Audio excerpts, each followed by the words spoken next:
मारा बालेन सरकार भनेर यति बेला विरोध भइरहेको छ। कांग्रेस एमाले भनिहाल्छन्, जनताले होइन भनेको। जनताले भोट दिएर दुईटै ल्याएर कस्तो कुरा गर्नु तपाईले? दुईटै कसले ल्यायो? अमेरिकाका मान्छेले हाले, जापानकाले हाले, कसले हाल्यो? आफू विदेशी दलाल थाहा छैन, अर्काले विदेशी दलाल भन्ने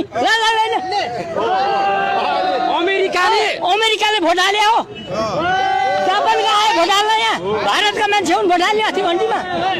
अमेरिकाले दबाब दियो घर घन्टीमा भोट हाल्न पनि भनेका छन्। यहाँ पास गरेको तपाईँ र म यिनी जिन्दल होइनन्।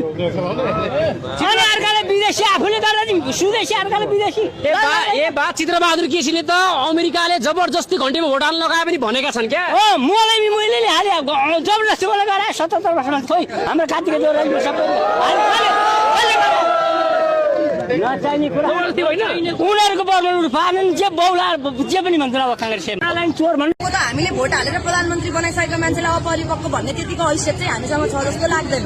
मेरो देशको प्रधानमन्त्री हुनुहुन्छ होला, हैसियत त त्यही भएर प्रधानमन्त्री हुनुहुन्छ। जनताले भोट हालेर प्रधानमन्त्री बनाओ, आँखा चिम्लेर बालेन भनेर भोट हालेका छन्।